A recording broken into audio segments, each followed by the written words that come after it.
Y hoy, en esta travesura radial llamada La Pizarra, nos vamos a dar un lujazo. No vamos a hablar con una, tampoco con dos, sino con tres mujeres ministras y amigas. Irene Montero, ministra de Igualdad en España. Anaí Durán, ministra de la Mujer y Poblaciones Vulnerables de Perú. Y Elizabeth Gómez Alcorta, ministra de las Mujeres, Géneros y Diversidad de la Argentina. Bueno, bienvenidas y mil gracias por estar aquí un ratito compartiendo en AM750 en la Argentina, en Radio Pichincha en el Ecuador, en Patria Nueva, en Bolivia, en Sin Antena, en Paraguay y en La Última Hora en España. No sé por dónde empezar.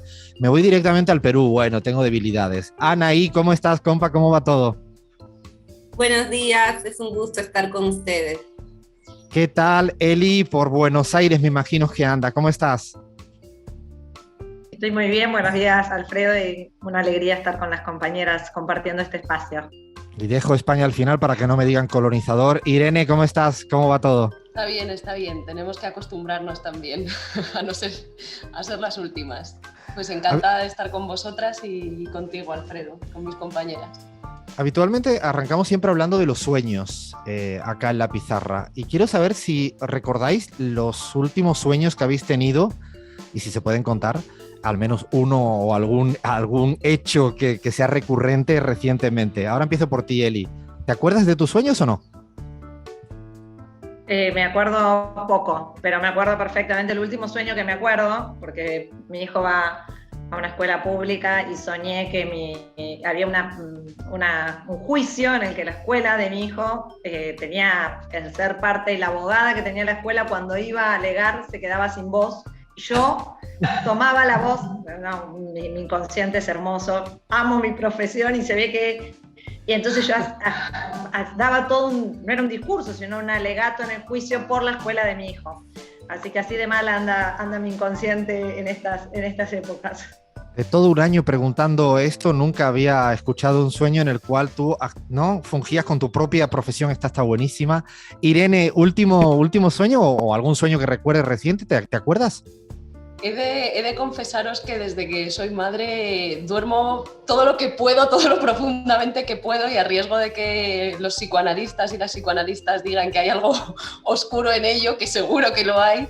Últimamente no recuerdo muchos sueños. Ya bastante tengo con soñar despierta con todas las cosas que hay que hacer para garantizar los derechos de las mujeres, pero en lo que es los sueños de verdad duermo bastante profundo las poquitas horas que puedo dormir. Así que lo siento porque no voy a dar tan buena anécdota como mi compañera Eli. Y Anaí, tú que eres la más recién llegada a tu responsabilidad de ministra, ¿te acuerdas de algún sueño o hay posibilidad de recordarlos o no? Y decirle a Irene que cuando sus hijos sean más grandes va a dormir mejor, va a soñar. Mi hija tiene 12 ya, por ejemplo, el último sueño que tuve. Todavía no me quitan los sueños, la situación en el ministerio y en el Perú. Estuve en Puno, la frontera con Bolivia. Nos fuimos a visitar varias islas que están en el lago.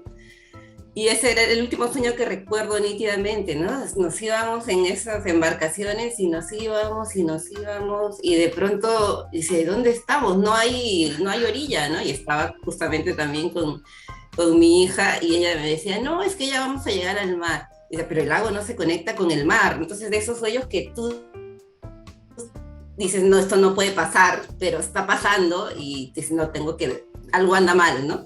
Entonces era como medio de suspenso, medio de aventura, y claro, me levantaba cuando ya decía, no, acá tengo que llegar a algo de tierra, ¿no? Porque esto ya se está poniendo feo y no hay mar en Bolivia, no hay mar que conecte el lago con el lago Titicaca con el mar en Perú, ¿no? Pero estuvo bueno, y ese es el último que he tenido que recuerde más nítidamente, hace unas semanas más o menos, ¿no? Unas 2 semanas. Esto creo que para un psicoanalista o para un yatiri, que creo que llaman así en Bolivia, no sé si también en Perú se le dice el yatiri a la persona que interpreta también parte de los sueños, yo creo que esto...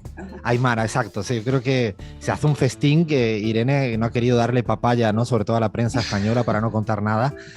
Voy a preguntar también por una cuestión de sueños despierta y hacia adelante. Irene, ¿qué sueñas para los próximos 3 meses en España, en tu campo de batalla permanente? Bueno, sueño muchas cosas, despierta, eso sí, y trabajamos duro para conseguirla. Lo más importante, la ley del aborto, que sabéis que en España, y bueno, en eso también miramos con mucho cariño, ¿no? Y con una emoción muy fuerte a las compañeras argentinas, y hemos seguido muy de cerca todo el proceso, y también gracias a la buena relación que nos une con Eli. Y aquí es necesario hacer reformas para que el derecho a la interrupción voluntaria del embarazo pues, sea efectivo para todas las mujeres. Hay muchas mujeres en España que tienen que desplazarse a veces miles de kilómetros para poder practicar un aborto. Los datos de abortos en la sanidad pública son muy bajos y hay otras muchas cuestiones de salud sexual y reproductiva y de educación afectivo-sexual que tenemos que abordar en esa ley. Así que para los próximos 3 meses, como has pedido que seamos concretas, ley del aborto, y ojalá que se convierta en ley, ya está en trámite parlamentario, la ley Solo sí es sí, que nos va a permitir luchar contra todas las violencias machistas, y que llegue al Congreso la ley trans y LGTBI. O sea que son bastantes sueños. Hay sueños, ahí sí que sueña, Irene, ahí sí que ha puesto, ¿no?, sobredosis para bien de sueños necesarios en España. Anaí, ¿qué sueñas tú para los próximos 3 meses en el Perú? Te lo voy a decir como se dice allá, en el Perú. Yo también hay sueños muy concretos, hay otros así más imaginativos,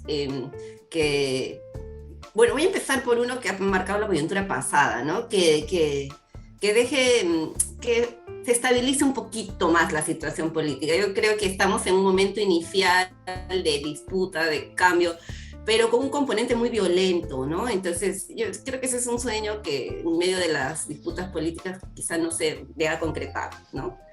No hablo que todos estén de acuerdo, pero que reconozcan al presidente y no le estén queriendo sacar permanentemente, ¿no? Entonces creo que ese es algo que sí deseo, ¿no? Que haya una sensatez en todos los sectores políticos, asuman que un presidente, y el presidente Pedro Castillo, ganó las elecciones. Y sobre eso se trabaje, ¿no? Y no estés con fraude, vacancia, esto que está marcando la dinámica de la política peruana. Yo creo que la va a seguir marcando porque hay grupos de poder que no procesan su derrota. Pero bueno, soñar no cuesta nada. Entonces estamos en esa. Y ya sueños más concretos también, como Irene, pues de lo que yo hago y lo que trabajo en el ministerio. Espero que pueda salir nuestro sistema de cuidados, que estamos en eso para poder garantizar a las mujeres una vida mucho más digna, ¿no? Aquí la verdad hemos encontrado un estado desmantelado, devastado, sin ningún rol protector, ¿no? Entonces sí queremos que garantice cuidados para los niños, niñas, adolescentes, que lo hacen las mujeres, adultos mayores que lo hacen las mujeres. Eso es algo que tenemos muy presente. También, como nos toca mucho el sector poblaciones vulnerables, también ojalá es otro sueño que se pueda aprobar esta pensión que estamos buscando, este beneficio para los niños que han quedado huérfanos por el COVID, sobre todo en este país que son casi 100.000, ¿no? Estamos peleando para que nos puedan dar ese fondo, y bueno, eso es algo que sería muy bueno. Y otro sueño de mi ministerio, tener más presupuesto. En 3 meses no creo que se pueda, pero estamos peleando también la reforma tributaria para que me suban el presupuesto del ministerio. Tampoco sueña con luces cortas, Anaí. Y Eli, ¿a ti, en la Argentina o en el mundo mundial? Bueno, nosotros los próximos 3 meses va a estar el Congreso casi sin funcionar porque el 1 de marzo se reabre, nos toca como un periodo de los próximos 3 meses, así que me los voy a estirar un poquito más, próximos 4 o 5 meses. Alfredo, mis sueños. Creo que por un lado es poder presentar como Poder Ejecutivo el proyecto de ley para la creación del sistema integrado de cuidados, que para nosotros es fundamental y es una de las cosas que en la primera gestión del primer ministerio tenemos que poder dejarlo. Ya estamos dando las hiladas finales al proyecto y la idea es poder presentarlo al Congreso como Poder Ejecutivo. Lo mismo tema de licencias igualitarias, licencias parentales, que Argentina viene muy atrás y que el presidente está muy comprometido, así que esas son 2 cosas muy, muy concretas que para nosotras son claves. Y después seguir trabajando muy fuertemente, vamos a cumplir en unos días nomás 1 año de la ley del aborto y de la ley de 1000 días, y vamos a trabajar muy fuerte, sobre todo porque el Ministerio de Salud en Argentina, y supongo en casi todos los países del mundo, ha estado abocado a la mayor campaña de vacunación en la historia de nuestro país.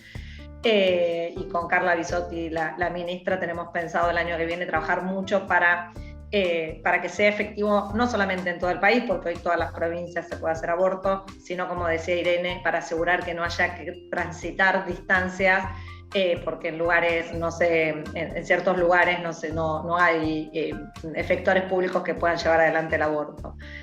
Así que para nosotros es eso, seguir consolidándonos, y diría más en términos más allá del ministerio, es que la reactivación económica, Argentina está teniendo una reactivación muy buena este año, es de las mejores del mundo y de las mejores, supera a Brasil, a México, es que esa reactivación venga con igualdad, porque si la reactivación no viene con igualdad vamos a estar peor de lo que estábamos antes. Así que la reactivación sea con las mujeres, lesbianas, gays, bisexuales, travestis adentro. Inshallah, ¿no? Quiero hablar también de que no hay sueño sin pesadilla, desgraciadamente. Pesadillas que hayas tenido reciente, Anaí, en tu ministerio, en tu día a día en el Perú, no necesariamente tiene que ser en tu gestión ministerial. Bueno, una pesadilla para nosotros es tener que lidiar diariamente con feminicidio, con denuncias, amenazas, con la violencia hacia las mujeres que no para, ¿no?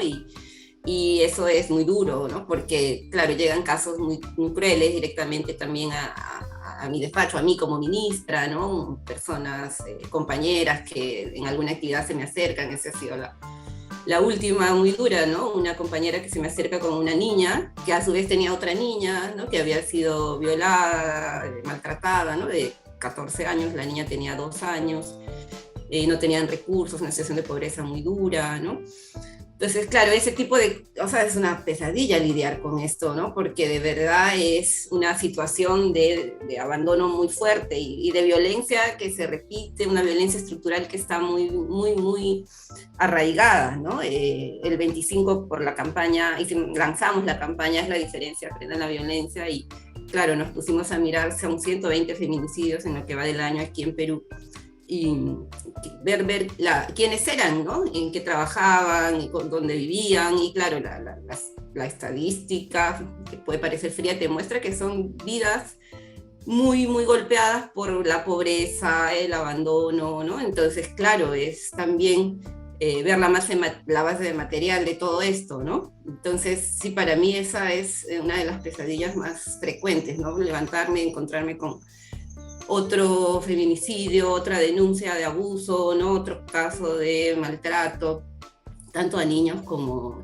que también del ministerio que yo dirijo, como a las mujeres. Entonces es muy fuerte porque sí creo que, como digo, detrás de cada reportaje, de cada estadística hay toda una trayectoria de vida pues frustrada y muy golpeada, ¿no? Entonces eso es algo que para mí ha sido muy, muy difícil todavía, ¿no? Porque de tratar de procesar y de también ir separando, ¿no? Porque hay historias que, como digo, te llegan directamente y uno tiene que atender y también atender en la vida institucional, en la vida personal, y convencer también a las mujeres, a las compañeras, de que es algo que me importa, más allá del resultado final que pueda tener la atención del Estado, ¿no? O sea, a mí como Anaí, como mujer, también me importa, ¿no?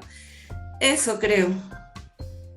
Ahora casi cortó un poco la circulación de todas y de todos, no es para menos. Eli, ¿compartes ese tipo de pesadilla? Y me imagino que tendrás otras en tu día a día. Sí, las pesadillas son los femicidios y los travesticidios. Eso, yo lo digo, nosotras tenemos un sistema en el ministerio que 2 veces al día nos llega un reporte, me llega a mí y a las funcionarias un reporte con las búsquedas de mujeres desaparecidas del día, con las tentativas de femicidio y con los femicidios al mediodía y a las 8 de la noche. Y cada vez que llega, siempre viene, digamos, nunca viene sin ninguna mujer, ningún día que no haya sido, que esté desaparecida o que haya una tentativa o que haya sido víctima de un femicidio, digamos. Eso es una pesadilla. Y después creo que políticamente, para mí, la pesadilla es no la ultraderecha, no los conservadores que se oponen, que están diciendo que hay que cerrar el ministerio. Eso no es la pesadilla. La pesadilla es los compañeros, compañeras del campo nacional y popular que todavía siguen creyendo que nuestra agenda es una agenda de minorías o que creen que es una agenda de segundo orden. Esa es una pesadilla política que me parece que estratégicamente es mucho más compleja que cuando es muy claro los Milei, los Vox, los que tenemos en todos, que salen a decir, acaba de asumir un diputado diciendo que había que cerrar el ministerio, que la inversión que hacemos nosotros en violencia de género es tirar la plata, digamos. Eso no es una pesadilla, eso es claramente una delimitación ideológica que además es correcta, porque no pensamos ni vemos el mundo desde el mismo lugar, pero con los que sí miramos el mundo bastante parecido, que sigan creyendo que nuestra agenda es una agenda de segundo orden, una agenda menor, eso es una verdadera pesadilla, porque solamente el campo nacional y popular puede llevar adelante las transformaciones, y para eso necesitamos mucha conciencia de lo que implica nuestra agenda. Yo creo que todavía falta mucho. Irene, ¿tus pesadillas?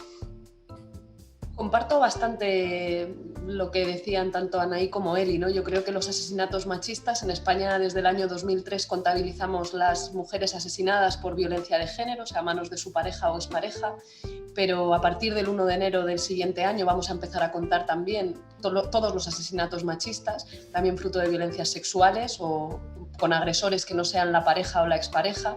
Eso es una deuda pendiente que teníamos con las mujeres de nuestro país, con el movimiento feminista también, y también un importante reconocimiento institucional, ¿no? No basta con ello, hay que hacer políticas públicas, pero digamos que el Estado reconozca esos asesinatos como feminicidios, como asesinatos machistas, es una cuestión de primer orden, ¿no? Y en ese mismo sentido, por ejemplo, la lucha de las madres protectoras, que muchas veces tienen una lucha que recibe también violencia institucional, una falta de reconocimiento, una criminalización por estarse defendiendo a sí mismas y a sus hijos e hijas frente a la violencia machista y a la violencia que ejercen sus agresores, es también una prioridad muy importante para este ministerio, ¿no? En ese sentido también, pues, lo que nos dice el Comité CEDAW, que todos los países del mundo, también España, tenemos justicias, sistemas judiciales que todavía tienen muchos sesgos patriarcales, y por tanto que es necesario feminizar la justicia precisamente para que las mujeres puedan recibir justicia y no sean criminalizadas por defenderse a sí mismas y a sus hijos de la violencia que sufren por el hecho de ser mujeres, ¿no? Y que sufre también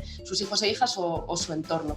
Y las agresiones LGTBI-fóbicas y las racistas, que como sabéis yo creo que está pasando en más países, pero efectivamente la ofensiva mundial de la extrema derecha, pues, y no solamente la ofensiva de la extrema derecha, yo creo que es muy importante también pensar en el papel legitimador y blanqueador de la extrema derecha que tienen grandes grupos mediáticos. Eso ocurre en España y ocurre en todo el mundo, y eso genera que haya, pues, muchos jóvenes que piensan que la violencia de género es un constructo ideológico, una idea, ¿no?, tan válida como decir que la violencia de género existe, es decir, que no existe, y ese blanqueamiento, pues, genera que al final haya más agresiones, que haya más violencia, ¿no? Yo creo que hay una relación directa, y eso para mí es muy preocupante, porque hay grandes grupos de poder que no se presentan a las elecciones, pero que están condicionando la posibilidad de un retroceso en décadas en nuestras sociedades, y que incluso las políticas públicas hagan muy difícil superar ese blanqueamiento y esa naturalización de un discurso que niega la violencia contra las mujeres, que niega el feminismo y que sitúa al colectivo LGTBI, a las personas racializadas y a las mujeres, que somos más de la mitad de la población,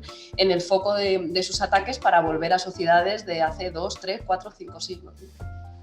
En esa misma línea de lo que venís comentando, ¿cuáles son, o cuál es, por decir uno, habrá muchos, el principal obstáculo que tenéis para avanzar en materia de derechos, de inclusión, de mayor igualdad? Eli.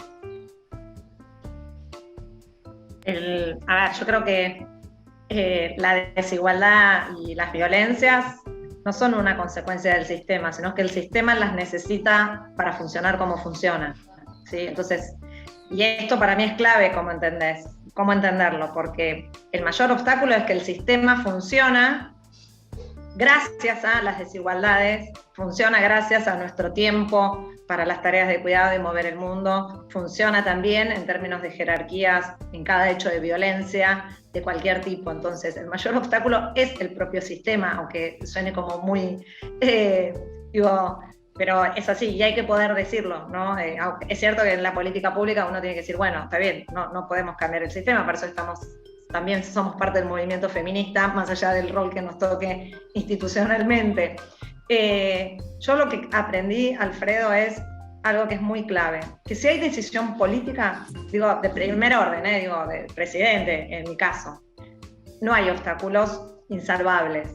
¿Sí? ¿Por qué? Porque, como decían ahí, tenés presupuesto. ¿Por qué? Porque tenés la posibilidad de llevar leyes y que digamos, nosotros no hubiésemos tenido abortos si Alberto Fernández no se hubiese comprometido. Es cierto, se necesita movimiento y todo, un montón de cosas, pero si no hubiese estado esa decisión política y ese compromiso, hoy no tendríamos aborto. Entonces creo que el mayor obstáculo es la falta de decisión política. Y una también ve cuando hay momentos en donde esa decisión política es más importante y otras donde decae. Y por eso para nosotros siempre es importante la calle, porque como dice nuestro querido Álvaro García Linera, se gobierna en la calle y se gobierna en las instituciones. Entonces nosotros sabemos que para mover esa decisión política, que es lo único trascendental, necesitamos que esa calle siempre esté caliente.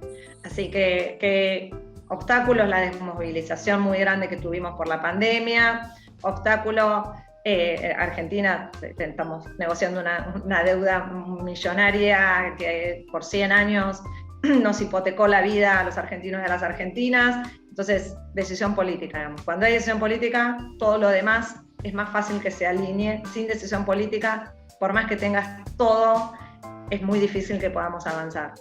Y tú, Irene, en España, ¿cuál es el principal obstáculo que detectas? Me gusta la reflexión que hacía Eli por una cuestión, y es que permite entender por qué el feminismo está en el foco de la batalla política a nivel internacional en este momento, ¿no? Y no solamente tiene que ver con que el empuje del movimiento feminista tenga un marcado carácter internacional y con que haya un proceso de avance claro, que las instituciones a veces somos reflejo de ello y a veces no, pero desde luego el movimiento feminista tiene una potencia bestial en estos últimos años y en esta cuarta ola. Probablemente esté a la vanguardia de los procesos democratizadores en todo el mundo y con características diferentes, pero con muchos elementos comunes. Pero me interesa lo que planteaba Eli porque precisamente es por ello por lo que se entiende que el feminismo sea también el centro de los ataques, no de la extrema derecha, sino de los grupos de poder que no quieren que las cosas cambien. ¿Quién se va a oponer a que una mujer pueda decidir libremente sobre su propio cuerpo, a que se acaben las violencias contra las mujeres, ¿no? A priori parecería que es una cuestión de absoluto consenso, y en España, por ejemplo, acabamos de actualizar el Pacto de Estado contra la Violencia de Género, incorporando en mitad de una legislatura muy bronca y con una oposición que no merece tal nombre, al Partido Popular incluso en ese acuerdo, ¿no? Pero al final la cuestión es que el sistema, nuestra forma de organizar la economía y la sociedad necesitan que las mujeres estemos en una posición de desigualdad, que es lo que explicaba Eli, ¿no? Y que compartimos algunas lecturas como a Nancy Fraser, que lo explica de una manera maravillosa, ¿no? Entonces, precisamente por eso, porque la agenda que estamos proponiendo las mujeres y las feministas es una agenda de transformación estructural de nuestra sociedad, de nuestra economía, porque al final es imposible acabar con las violencias contra las mujeres si las tareas de cuidados las hacemos sobre todo nosotras y de una forma invisible, precarizada. Es imposible acabar con la violencia contra las mujeres o que las mujeres estemos en los lugares de toma de decisiones al mismo nivel que los hombres si seguimos teniendo desde bien pequeñitas estereotipos y roles que nos dicen tú estás aquí para cuidar, el hombre es el que trae el dinero a casa. Lo digo muy esquemáticamente y sé que luego las cosas evolucionan, ¿no? Pero sigue siendo así, nos siguen educando para ocupar un rol en la sociedad que es de menos poder. Y de hecho, un tema muy interesante de debate también es cómo se cuestiona la forma en la que las mujeres ejercemos el poder. Siempre que se habla de la feminización de la política, hay un discurso imperante que diría básicamente que el poder es una cosa masculinizada, claro, como la sociedad, ¿no? Todo es machista, todo es patriarcal, porque vivimos en una sociedad patriarcal, pero cuando hablamos de poder, las mujeres tenemos que ejercerlo de forma diferente. No podemos utilizar las mismas reglas del juego porque entonces nos estamos masculinizando. Y yo comparto que puede haber otras formas de ejercer el poder, pero ese debate no puede llevarnos a pensar que las mujeres no podemos estar en el centro del ejercicio del poder, porque es que entonces las cosas nunca van a cambiar. Entonces creo que ahí, en esa estructura, hay la raíz de todos los problemas, ¿no? Y que es lo que explica que, aunque sea la extrema derecha la que lo dice con más claridad, enormes grupos de poder, y que ahí esté metido el poder mediático, el poder económico, sitúen al feminismo como el blanco de sus ataques, porque en realidad lo que está proponiendo el feminismo no es solo la garantía de los derechos de las mujeres y de vidas dignas, sino una reorganización social y económica de tal calado y de tal profundidad que también habla de eliminar privilegios para quienes los han acumulado, y los datos también de desigualdad a nivel mundial con esta pandemia son exorbitantes, ¿no? Cómo la riqueza se sigue acumulando en cada vez menos manos, normalmente masculinas, y cómo salimos mucho más desiguales, y las condiciones de desigualdad para la gran mayoría de la población y particularmente para las mujeres, incluso a pesar de políticas públicas protectoras y progresistas en países como Argentina o como España o como el Perú, incluso con ello salimos más desiguales. Entonces ese es el principal reto, yo creo, que tenemos, el principal obstáculo, porque además es estructural y muchas veces, por tanto, invisible, ¿no? Tan naturalizado que parece que nombrarlo es ser una bruja en el sentido más profundo de lo que implica la brujería, ¿no? Como una mala mujer a la que no se puede escuchar y que merece el rechazo social precisamente por señalar dónde están los problemas de verdad. Anaí, principal obstáculos que ves en estos desafíos. Sí, comparto un poco la lectura con la que iniciaba Eli, de que la desigualdad es funcional a este sistema y permite su reproducción, ¿no? En el caso nuestro aquí llevamos ya 5 meses en el gobierno, luego de 30 años de gobiernos neoliberales. Entonces, claro, nos encontramos con que, por un lado, las desigualdades están en todos los ámbitos, ¿no? Además, un país hoy día, aprovecho para decir que es 9 de diciembre, el día de la batalla de Ayacucho, que selló la independencia de este continente. Perú fue el último bastión en liberarse un poco de la colonialidad, del colonialismo, y eso tiene pues consecuencias, ¿no? Somos un país con desigualdades estructurales muy fuertes que incluyen lo racial, lo étnico y por supuesto también el tema de género, ¿no? Y esa interseccionalidad marca mucho las posibilidades de ir avanzando en igualdad, ¿no? Entonces tenemos desigualdades que incluyen un mundo urbano, popular, que está donde hay también situaciones de exclusión, de machismo, de patriarcado, que está tan arraigado y diseminado en todas las estructuras de poder, y también estas élites que sí creo que son un obstáculo para la igualdad, ¿no? Y que están ahí más bien favoreciendo y perpetuando la desigualdad porque es favorable a sus intereses, ¿no? Élites limeñas generalmente, ¿no? Muy reacias a cualquier cambio, ¿no? Y lo estamos viendo ahora en las reacciones que tienen frente a la posibilidad de abrir un gobierno, digamos, no pues comunista como lo quieren hacer ver, sino un gobierno que genere algunos cambios en una línea más progresista, redistributiva, que redistribuya recursos que ha tenido este país y que han sido dilapidados por las mismas élites, ¿no? Entonces creo que ahí hay un obstáculo muy fuerte que perpetúa desigualdades, que quiere seguir manteniendo este esquema, ¿no? Y yo creo que ahí también, obviamente, es favorable seguir manteniendo la situación de desigualdad de la mujer en todo nivel, ¿no? Para empezar, del poder político representativo, ¿no?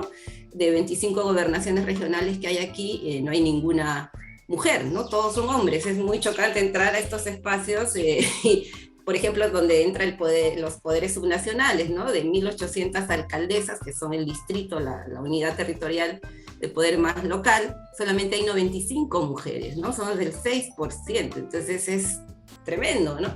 Y bueno, en el Ejecutivo de 19 hemos aumentado, somos 5 ahora, pero también seguimos un poquito subrepresentadas, ¿no? Pero en estos puestos de elección popular, y claro, las compañeras te dicen, pues no, porque es un espacio en el cual hay un permanente acoso político, ¿no? Las mujeres estamos siempre siendo maltratadas, hipercriticadas, en fin, ¿no? Eso, además, a veces también humilladas, ¿no? Hemos tenido casos de unas alcaldesas, una regidora que el alcalde la pone a barrer, en fin, le da ese tipo de tratos, ¿no? Es muy complicado. Entonces sí creo que hay una desigualdad muy arraigada que obviamente es funcional al sistema, con la cual para enfrentarnos tenemos que hacer aquí por lo menos un trabajo muy grande que pasa efectivamente desde la decisión política, que es fundamental, pero también desde este involucramiento, que es algo que estamos haciendo desde el ministerio, por lo menos de las mujeres y sus organizaciones sociales, ¿no? Creo que, y ahí la calle, el trabajo con las organizaciones para nosotros es fundamental, porque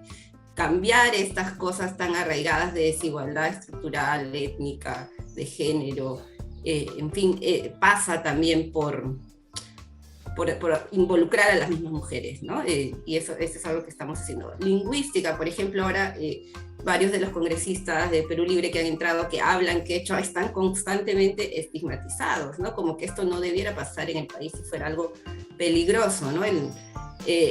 Creo que estos 5 meses de gobierno han mostrado una situación de desigualdades que estaban bastante normalizadas y que ahora que quieren cambiarse, pues encuentran todo el rechazo, el temor y también la violencia de algunos grupos que no quieren que cambien, ¿no? A mí me pone particularmente nervioso cuando veo en televisión, en la radio, pero en horarios de mayor audiencia, a un periodista, habitualmente hombre, habitualmente de cierta edad, riéndose del lenguaje inclusivo. Me gustaría que, si es posible, Irene, o sea, ¿qué mensaje hay? No te voy a poner ejemplos porque los conocen mejor que yo, y con Eli lo mismo. Con Anaí conozco menos el mundo de la televisión peruana, pero ¿qué mensaje le darías a ese periodista que a la noche, cuando hay tanta gente viéndole, hace un comentario cínico, irónico, maleducado? O sea, ¿tienes tolerancia con él o no? Creo que lo fundamental es recordarles que detrás del lenguaje inclusivo hay personas. Por ejemplo, pienso en las personas no binarias, ¿no? En España ahora ese debate no solamente está con el decir todos y todas, sino también con incluir el todes. Que detrás hay personas que existen, que por el hecho de existir tienen derecho a ser nombradas, a ser reconocidas, particularmente a ser reconocidas desde las instituciones, que llevamos muchísimas décadas obviando la existencia de esas personas y por tanto también la vulneración de sus derechos y la necesidad y la obligación que tenemos como poderes públicos de garantizárselos, y que son personas que tienen derecho a su dignidad, ¿no? Y no hay nada más importante que sea reconocida tu propia existencia. A partir de ahí puedes ser un sujeto de derechos, ¿no? Y puedes pelear por más o por menos derechos, pero si no te reconocen tu propia existencia, no hay nada, ¿no? Y me parece también muy curioso que con el lenguaje inclusivo nunca se hable en serio, ¿no? Siempre aparece primero un argumento que es como, bueno, el lenguaje inclusivo no es lo importante son las políticas. Hombre, por supuesto, si nos dedicásemos solo a hablar sería muy grave, ¿no? Pero es importante también el lenguaje precisamente para decirle a todo el mundo que reconocemos su existencia y que sabemos que hay sujetos de derechos que tienen sus derechos vulnerados. Y después creo que hay un intento muy claro de utilizar ese tipo de argumentos para ridiculizar al movimiento feminista, para quitarle entidad e importancia a los debates estructurales, a los debates de país, a los debates de organización social y económica. O sea, en lugar de pensar que hablar de feminismo es también hablar de fiscalidad, como estaba diciendo Anaí, ¿no? Pues al final, si no hay una fiscalidad progresiva, es muy difícil que haya garantía de derechos para todos, todas y todes. Entonces, el intento de ridiculizar para evitar hablar de los debates trascendentales y también para incluso a veces el ejercicio de la violencia política, lo digo claramente, es decir, una de las estrategias que despliega el poder y la extrema derecha a cara descubierta es la violencia política contra las mujeres. Y el problema no es que lo hagan contra Anaí o contra Eli o contra mí, que podemos sufrir más o menos y nuestras familias y nuestras amistades pueden sufrir más o menos, pero que tenemos también la responsabilidad institucional de hacerle frente a eso, ¿no? Y también podemos defendernos, sino el mensaje que le manda a todas las demás, que es como te metas en política, como quieras transformar las cosas, como estés dispuesta a llevar la agenda del feminismo también a las instituciones, pues te pueden pasar cosas muy malas, puede sufrir tu familia, puedes sufrir tú, pueden sufrir la gente que quieres, puedes quedarte sin gente que quieres, que decida alejarse porque es exponerse demasiado estar cerca de ti, y por tanto piénsatelo 2 veces antes de meterte en política, ¿no? Que eso es además algo, al menos en España, muy arraigado, el no te metas en política para que ya la hagan los fascistas, para que la hagan los que tienen el poder y los que sin presentarse a las elecciones quieren mandar mucho y mandar mal, además. Así que creo que ese es el debate clave con la cuestión de la inclusividad, pero lo que le diría es como que piense que detrás de eso no está Eli o no están ahí o no estoy yo, hay personas que tienen su dignidad y que es nuestra obligación, yo creo, pues reconocer que existen, porque a partir de ahí es como podemos pensar que son ciudadanos, ciudadanas y ciudadanas que tienen derechos y que hay que garantizarse.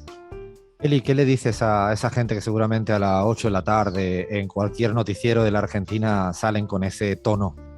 No, a esa gente no hay que decirle nada, para mí, no hay que contestarles. Comparto lo que dice Irene 100%, y en estos, sobre todo diría en los últimos meses, yo lo he hecho manifiesto en cada vez que tengo la posibilidad de tener vocería pública, que es un intento de ridiculizar y de banalizar, diría, incluso más que ridiculizar, banalizar la agenda de género. Esa es la única estrategia que tienen. Yo decía, bueno, alguien puede pensar que, digamos, que el problema de la Argentina es, o que la agenda de la Argentina es el lenguaje inclusivo de la agenda de género. No, claramente eso no es nuestra agenda. Forma parte, es una partecita. Yo creo que el lenguaje inclusivo es una estrategia más de interpelación política, y que lo que está en juego es esa interpelación. ¿Qué les pasa a muchos, a muchas, a muches con eso? Porque además genera un nivel de reacción que es absolutamente desmedida a nivel de violencia. La gente le da asco, le da bronca, se enoja, hay un enojo con el lenguaje inclusivo que a mí es algo que en estos 2 años yo lo vengo viendo, pero creo que eso, a quien esté, sea periodista o no, y utiliza eso, es una banalización, pero que creo que fundamentalmente también habla de su lugar, digamos, desde el punto de vista ideológico en el cual lo están diciendo, digamos. Es la misma gente que después hace una alusión sobre una mujer trans diciendo que es un varón vestido, digamos. Es lo mismo, digo, ahí hay algo que se arma con eso, pero que atrás de eso hay toda una concepción muy, muy clara, y nosotros también tenemos que dar una disputa en términos del lenguaje, porque el lenguaje nos constituye para muchos y para muchas en personas, en sujetos, ¿no? Es un anclaje realmente en términos subjetivos fundamental. El otro día nosotros decíamos, en Argentina se cumplía 70 años de la primera vez que votamos las mujeres, y sin embargo aprendimos en las escuelas, y hoy se sigue enseñando que en 1912 se alcanzó el voto universal en Argentina. Un universal, y así se lo llamaba, así se le dice, y así nos lo explicaron en la escuela, lo siguen explicando, un universal que dejaba fuera a la mitad de la población. Entonces digo, ahí hay algo en esta idea de interpelar que molesta muchísimo, pero yo igual soy de las convencidas en que no hay que contestar, porque eso es darle un lugar a algo, porque si no uno tiene que salir como a la defensiva, ¿no? Entonces uno está a la defensiva. Bueno, no, en realidad no es que el ministerio se ocupa del lenguaje inclusivo, bueno, y además hay otra cosa, hay un camino paralelo que no está vinculado ni al periodista, ni a los poderes fácticos, ni al ministerio, que es que en ciertos grupos, sobre todo pibes jóvenes y pibas jóvenes en los centros urbanos, hablan con lenguaje inclusivo. Eso es algo que sucede, les guste o no les guste, y no sabemos qué va a pasar en el futuro, ¿no? Digo, si van a ser más, si van a ser menos, pero eso es un proceso que es paralelo a los enojos, a la bronca, a los periodistas, a las cuestiones ideológicas, que eso transcurre, digo, eso está transcurriendo. Hay que darle menos lugar en términos discursivos y dejar que la cosa transcurra, porque eso es, en definitiva, lo que va a llevar adelante las transformaciones. Y Anaí, a ti en Perú, ¿cómo afrontas esta cuestión, insisto, que a veces le irrita demasiado, como decía él y Anaí, a tanta gente de la sociedad y a tanta gente que tiene cierto poder? Sí, y yo creo que además es utilizado para también subvalorar, para menospreciar, ¿no? Para sacar de foco lo importante, ¿no? Y creo que efectivamente lo que no se nombra no existe, entonces es importante nombrar y utilizar este lenguaje, ¿no? Creo que este periodista, por poner un ejemplo, pero en realidad muchos periodistas utilizan esto para, como decía, ¿no? Burlarse, subvalorar, menospreciar, esto que efectivamente tiene que ser algo que el lenguaje esté explicando, ¿no? Yo creo que ahí hay todo un tema con los medios de comunicación, efectivamente lo vimos en campaña, nosotros teníamos una compañera que era trans y periodistas que se negaban a decirle por su nombre, ¿no? Entonces, por su nombre social, en un claro intento también de humillarla, ¿no? Entonces, eso me parece que es una cosa que sí está ejerciendo violencia contra estos sujetos, contra las compañeras, ¿no? Yo creo que la prensa ahí tiene, y los medios de comunicación tienen un rol que puede ser muy nocivo, que también puede ser muy importante y muy positivo, ¿no? Y creo que ahí también la importancia de trabajar con ellos. Acá tenemos programas que son absolutamente denigrantes, ¿no? Que están escarbando conversaciones personales, ¿no? Siempre exponiendo además a las mujeres, supuestamente con fines políticos, pero atacando también esta situación de más íntimas, digamos, ¿no? Entonces sí creo que ahí hay un trabajo que hacer. Yo creo que desde el tema del lenguaje inclusivo nosotros tratamos de usarlo, ¿no? Y de ponerlo explícitamente, ¿no? Y en general el lenguaje, y esto, como digo acá, pasa también por la lengua, y las lenguas que hablamos de este país tiene 45 lenguas originarias, ¿no?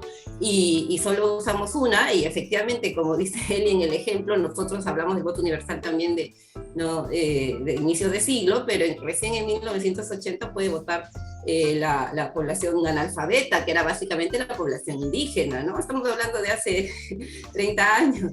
Entonces sí es una situación muy llamativa, ¿no? Creo que el tema del lenguaje nos puede servir para democratizar y para poder incluir a todos cuando enunciemos lo que tenemos que decir, ¿no? Maldito tiempo, nos estamos quedando sin tiempo. Estamos conversando con Elizabeth Gómez Alcorta, Irene Montero, Anay Durán, 3 mujeres, 3 ministras, 3 políticas, 3 amigas, diría yo, me atrevo a decirlo. Estamos sin tiempo y sí pido, como casi vamos saliendo, terminando con pregunta muy corta y respuesta corta, a ver si lo logro. Esto sí que es difícil, pero lo vamos a intentar. Un estereotipo del feminismo que sea totalmente injusto, Eli. El estereotipo de que las mujeres feministas estamos en contra de los varones. Ese es el principal estereotipo y además que está muy arraigado. Irene.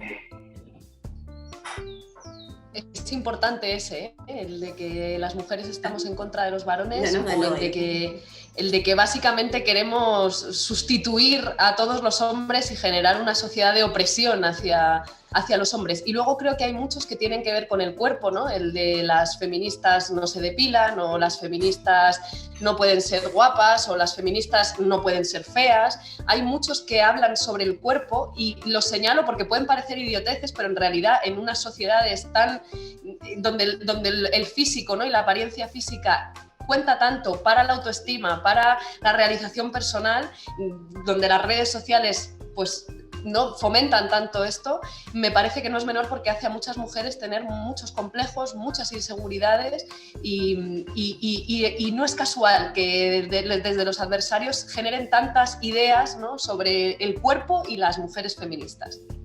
Anaí, un estereotipo así injustísimo.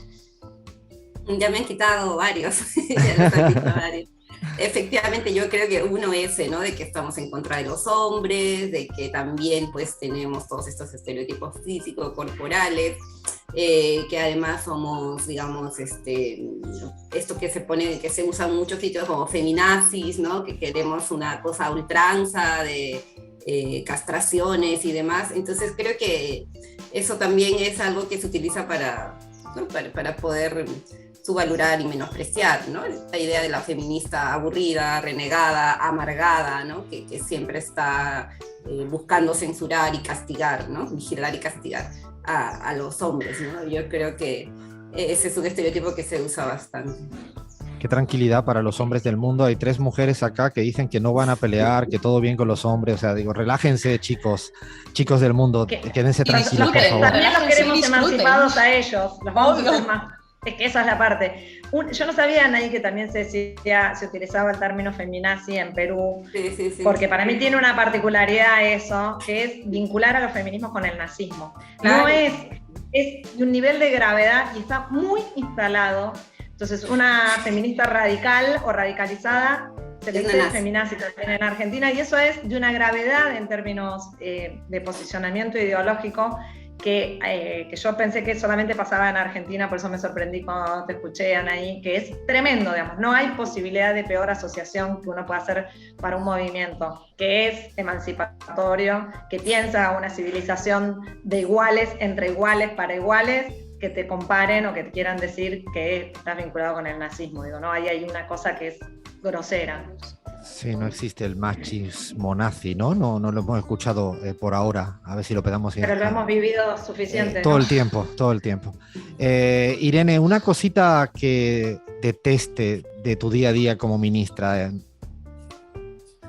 Una cosa que deteste. Bueno, detesto que creo que nunca he sido menos independiente en mi vida. O sea, yo ahora lo tengo todo organizado, con varios días de antelación, cualquier imprevisto está también organizado, o sea que no hay lugar para la improvisación y no hay lugar para, muchas veces, para la soledad, también porque tengo 3 hijos, 2 hijos y una hija muy pequeños y sí, eso lo echo de menos, el tiempo para estudiar, el tiempo para leer, el pensar a veces que voy con la lengua afuera y que hay poco espacio para la reflexión, pero bueno, por suerte tengo también un buen equipo, tanto una buena familia como un buen equipo en el ministerio con el que siempre que tenemos pues eso, la comida procuramos comer juntas y pensar y hablar y compartir algunas lecturas, y de hecho es de lo que hablábamos antes también con él y como lo hemos conversado, Anaí no la he podido conocer todavía, pero bueno, eso es una de las cosas que más me cuesta, la falta de independencia y que todo tiene que estar, bueno, pues muy organizado, pero es un tiempo en la vida. Anaí, ¿eso que no te gusta nada de tu día a día de ministra?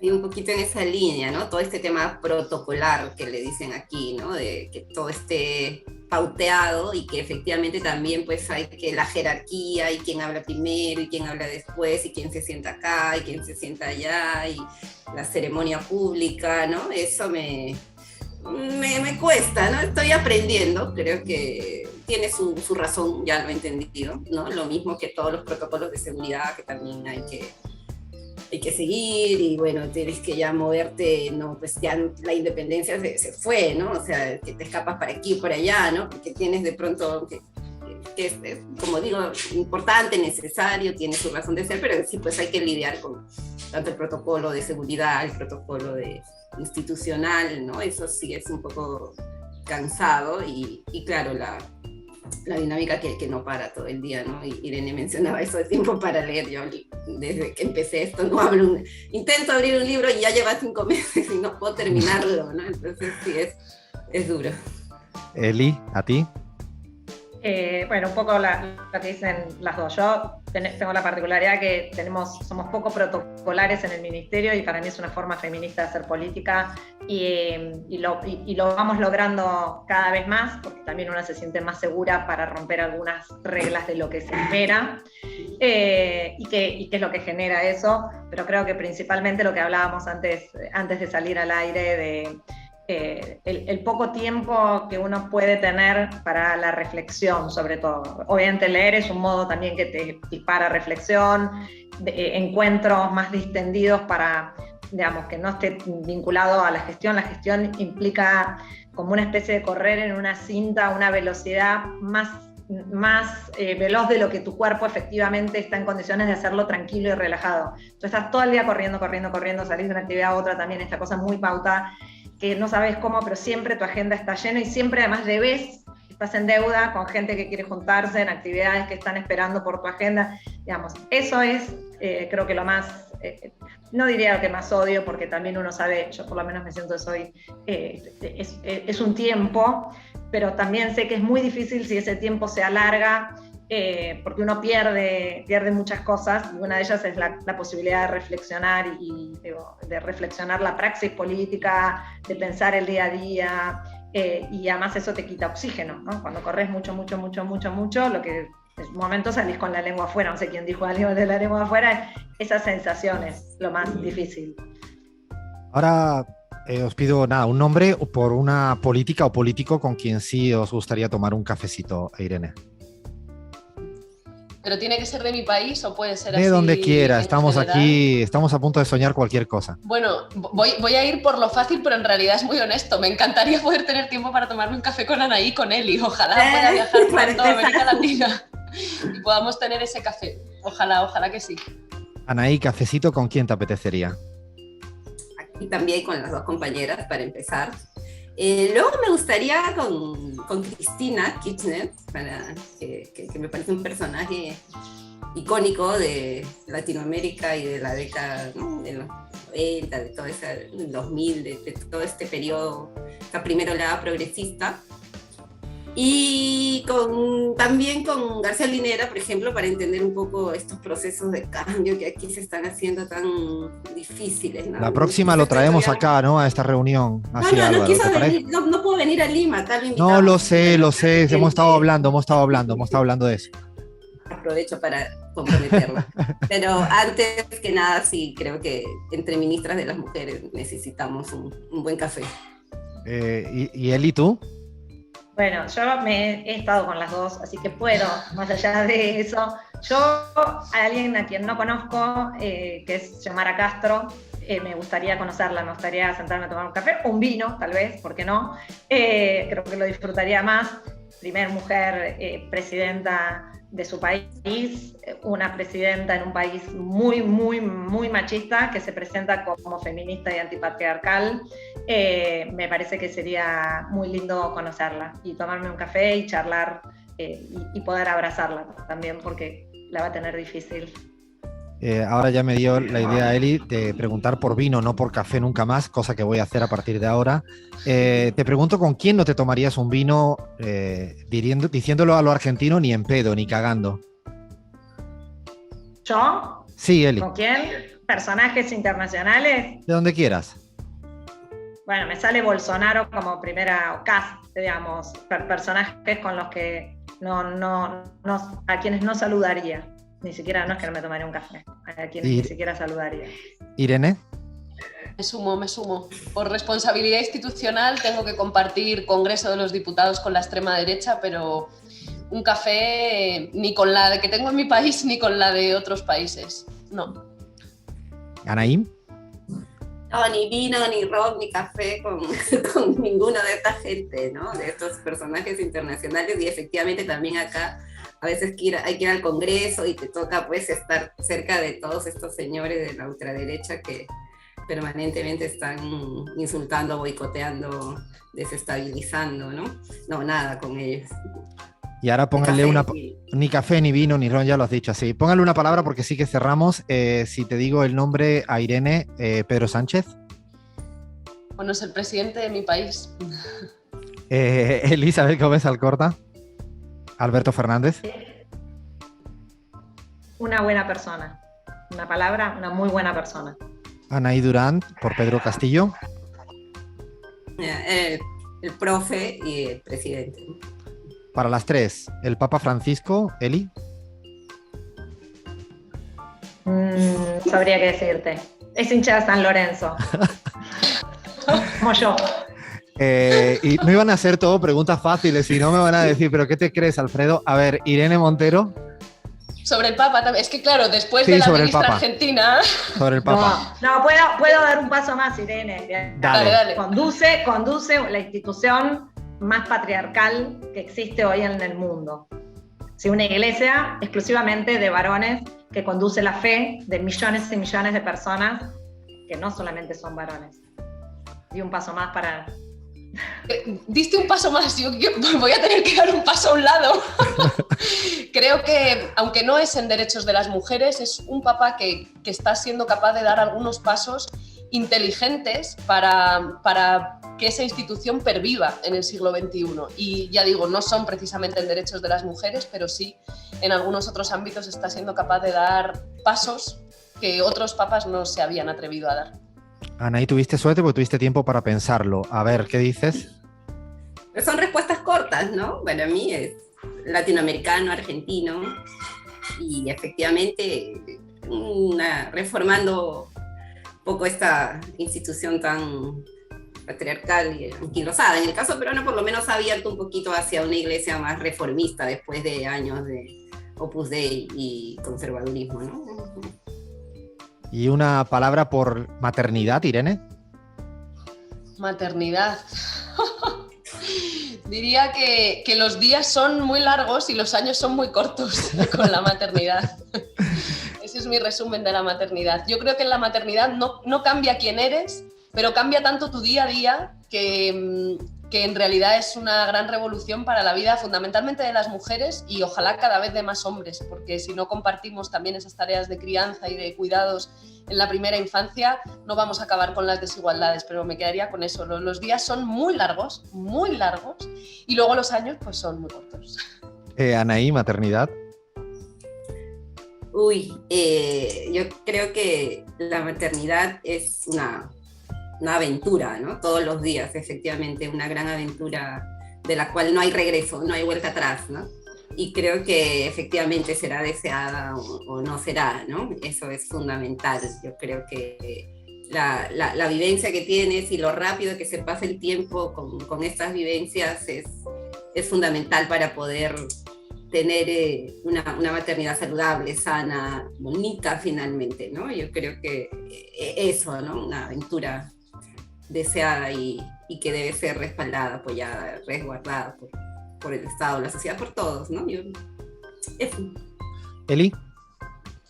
Bueno, es difícil porque maternidad, hay múltiples maternidades muy distintas. Yo me siento privilegiada por haber sido madre, porque fue muy deseado mi hijo, y para mí es el mejor viaje que emprendí en mi vida, y no hay un solo día en que no agradezca ser la madre de mi hijo, además, con todas las particularidades que eso implica, pero tengo claro que eso es un privilegio para las que podemos ser madres deseándolo. Entonces, maternidad puede ser muchas cosas. Yo tengo ese privilegio, pero tengo muy en claro que también es un privilegio porque no siempre es así y muchísimas veces no es así. ¿Y qué palabra dejas escrita en la pizarra para terminar, Eli? Déjanos una palabra escrita que te guste mucho, ya sea como suena o por lo que significa. Igualdad. Irene. Feminismo. Anaí. Por ahora, lucha. Bueno, feminismo, igualdad, lucha. Mil gracias a las tres amigas por este ratito de conversación aquí en este espacio, en este chiringuito llamado La Pizarra. Gracias y seguramente nos tomaremos, si me dejan participar, que espero que sí, seguro que sí, un cafecito en Buenos Aires, en Lima, en Madrid o donde fuere. Gracias, compas. Dale, organízalo. Organízalo. Chao. Gracias. Gracias.